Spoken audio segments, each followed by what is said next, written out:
Agora sim, né? Agora boa noite. Agora eu tô conseguindo gravar. Não sei como é que vai ficar a qualidade dessa gravação, mas vamos ver como é que vai sair aí. Pelo menos vai ter alguma coisa, né?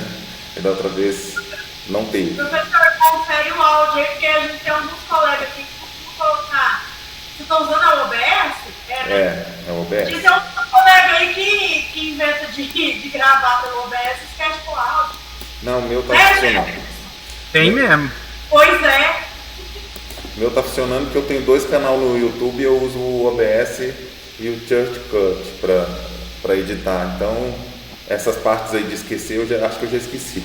Agora, esse notebook velho aqui que não está ajudando, né? Se eu tivesse lá no meu estúdio, aí com certeza lá no meu estúdio eu tenho placa 3D, eu tenho muitos recursos lá para fazer com que o vídeo fique bom.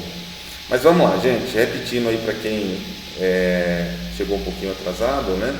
Esse é o nosso momento da gente conectarmos, conversarmos um pouquinho, tentar suprir aquela demanda do presencial na qual o EAD não consegue suprir, que é o contato humano, né, o calor humano. O EAD tem as vantagens de poder estudar sobre demanda, mas por outro lado tem essa deficiência do calor humano entre vocês estudantes e vocês estudantes e professores estudantes. Então esse encontro, um dos objetivos é esse. E o outro objetivo é esclarecer, tirar dúvidas, conversar sobre disciplina, entre outros. Nós estamos, essa semana, entrando, né, nessa parte do módulo 2. Nós terminamos o módulo 1, que foi até o dia 14. Hoje eu já estive olhando as discussões lá do fórum e eu gostei porque eu vi que em alguns polos, né, não foram todos, mas na maioria dos polos, nós tivemos o que eu gosto em uma discussão, que é a resenha. Então foi uma discussão bem calorosa, alguns um pouco tímido, né? Outros usaram o chatbot com IA, eu ainda falei que ia zerar ainda, mas teve muita gente que usou. Mas por outro lado teve pessoas que realmente propuseram uma discussão calorosa na qual eu gostei quando eu fui vendo a resenha.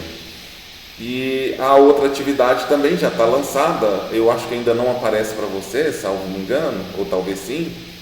E as notas então do módulo 1 já foram lançadas, então o módulo 1 já está validado para quem fez, né? Para quem esteve dentro do prazo. Para quem perdeu o prazo, né, eu sempre falo que o EAD tem essas questões.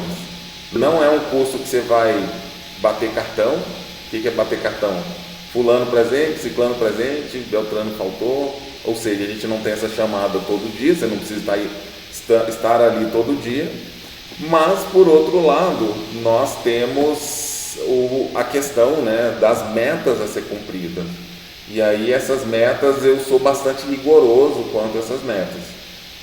Geralmente eu dou 2 semanas, como está aí na tela de vocês, né? Foram 2 semanas, e eu não costumo prorrogar sem que haja uma justificativa válida, né? Atestado médico, entre outros.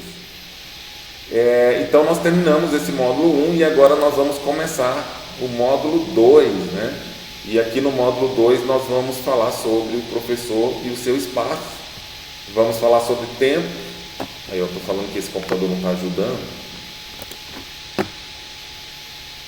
Nós vamos falar sobre o professor e seu espaço, sobre tempo e condições para planejamento. Esse professor, é claro que nós estamos falando do professor de computação, né? Professor de TI.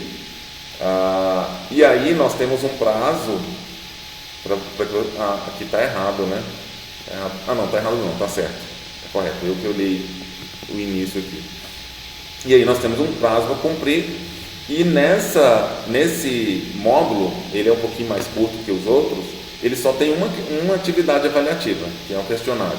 Nós não temos outra isso que eu estou falando virtual, tá, gente? Nós ainda temos aqueles encontros presencial, mas virtual você só tem um questionário para fazer. Então temos as videoaulas e o material que está na biblioteca virtual.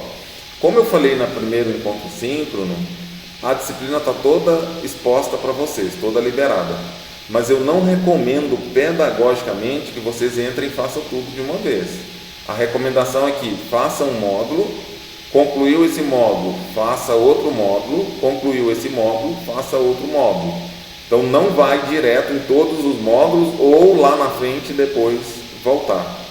Tudo bem? Leonardo levantou a mão? Pode falar, Leonardo.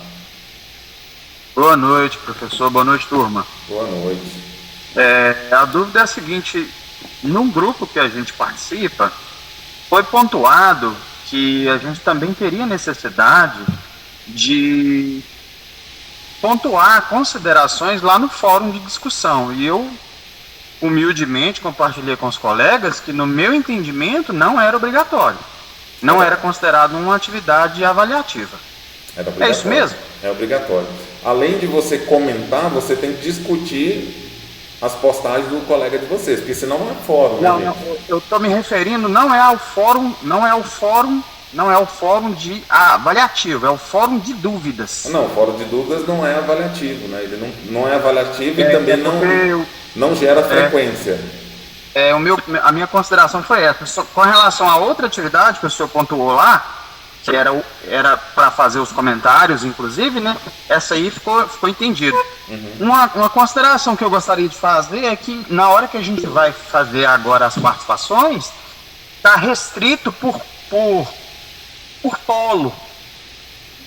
E aí uma situação que aconteceu, por exemplo, comigo e com os colegas do polo de João Pinheiro, é que algumas pessoas deixaram para fazer as postagens em cima da hora, e aí quem se antecipou e fez as postagens antes ficou à mercê do colega fazer outra postagem para poder preencher os requisitos de fazer mais um comentário, mais um questionamento, e aí a pessoa postou nos últimos minutos, e aí quem postou antes ficou prejudicado. Mas eu queria deixar essa ressalva aí. A gente sabe porque aparece para a gente a data e a hora que o estudante postou. Então a gente sabe quem está chegando lá nos últimos minutos da prorrogação, não, os últimos minutos lá do segundo tempo lá e postando. E a gente consegue mediar essas questões. Beleza, muito obrigado. Desculpa interromper aí. Não sei se eu me estendi, mas obrigado. Então, pessoal, o fórum é só no módulo 1, o fórum avaliativo que eu estou falando. O fórum avaliativo, ele acontece apenas no módulo 1. Então, módulo 2 e módulo 3, nós já não temos fórum avaliativo. Nós vamos ter apenas aquele fórum de discussão lá, né? Para tirar dúvida, para comentar sobre os conteúdos, que não é avaliativo e que não vale como frequência. No caso do fórum avaliativo, ele vale nota e frequência, né? Acredito que todos saibam que, além de valer nota, essas atividades também validam a frequência de vocês. Então, quando vocês não fazem, além da nota, vocês ficam com falta nas atividades, na participação, o que pode até gerar dependência na disciplina. Mais alguma dúvida? Fala, Robson. Eu tenho. Que é a última, porque eu tô com o meu computador aqui, eu não consigo utilizar o microfone, tá bom? Tudo bem. Eu estive um pouco atrasado em relação aos conteúdos, mas eu consegui ler e me atualizar, né? Eu consegui fazer as atividades conforme solicitado. Eu não estive presente no primeiro encontro, eu acredito que foi por conflito de agenda, que eu estava em reunião da escola onde eu trabalho. E eu fiz algumas anotações aqui referente ao módulo 1, eu poderia citá-las? Sim, pode falar. Só abrindo meu documento. O link, em um dos vídeos, fala do link sejaprofessor.mec.gov.br. Esse link ele já é inexistente, né? Eu acredito que seja hoje o atual site Mais Professores. Sim, sim. Ele foi atualizado. Então, essa informação não tem no vídeo, então eu achei importante citar. A lei, né, de 2018 foi aprovada em 2022, que é a complementação, né, da BNCC, a parte constitucional. E eu fiz algumas anotações aqui para poder complementar lá no fórum, né? E eu pesquisei sobre essa temática que ainda é muito nova, né? Ainda há muito estudo, há muitas pesquisas, que essas ferramentas de verificação de uso de inteligência artificial, né? E, bom, na minha época de graduação, a gente utilizava o que não tem nada a ver, mas comparando as situações, né? A gente utilizava o Copyfinder para verificar plágios, né? A questão da autoria do trabalho. Então, era uma ferramenta que era utilizada tanto pelo aluno quanto pela faculdade. E eu até coloquei, eu não sei se o senhor chegou a ver, lá na Hora do Cafezinho, eu coloquei um artigo lá publicado, recente, sobre um pensamento crítico e o uso da inteligência artificial em escritas científicas. Então eu fico muito curiosa nessa temática, em como identificar se foi usado IA ou não, como confiar nesses aplicativos, nesses softwares que ainda não são tão confiáveis, né, 100% confiáveis, e é só levantando mesmo essa curiosidade de discussão. Essa dúvida sua aí, a gente precisaria, acho que uns 10 encontros presenciais, ou uns 10 encontros síncronos, mais ou menos, para debater ela. Eu tenho alguns projetos de pesquisa que são com bolsas do CNPq, que a gente está estudando justamente o que você está pontuando. Em um projeto a gente estuda os deepfakes, inclusive o artigo foi aceito já para publicar em um periódico A1. Em outro projeto a gente estuda essas IAs, esses chatbots, como que eles funcionam, como são as respostas, a forma que ele interage, como que as redes neurais trabalham simultâneos com os algoritmos e aí por diante. Até por isso que eu consigo, às vezes, enxergar, às vezes nem preciso passar o software, eu já consigo enxergar que aquele texto foi feito por IA. E outro projeto, a gente está estudando a questão da ética e da autoria, que aí vai em cima do que você está falando, né? Ele está em andamento, ele está no início, ele ainda não tem nada ainda plausível ainda, a gente ainda está coletando dados e analisando esses dados, mas, como eu falei, a gente teria que ter pelo menos 10 encontros síncronos para discutir sobre essa questão da IA, principalmente sobre ética, sobre direitos autorais, entre outros. Eu sou muito interessada nessa temática, inclusive caso eu compartilhar depois, né, no outro momento, essas pesquisas. O senhor chegou a ver o artigo que eu compartilhei lá na hora do cafezinho? Não, eu ainda não consegui ver, mas eu vou tentar. Vou tentar dar uma olhada. Esses dias eu estou com muita demanda. Como eu disse, no meu olhar, no meu pensamento, é muito arriscado. Inclusive, eu quero fazer um teste desse.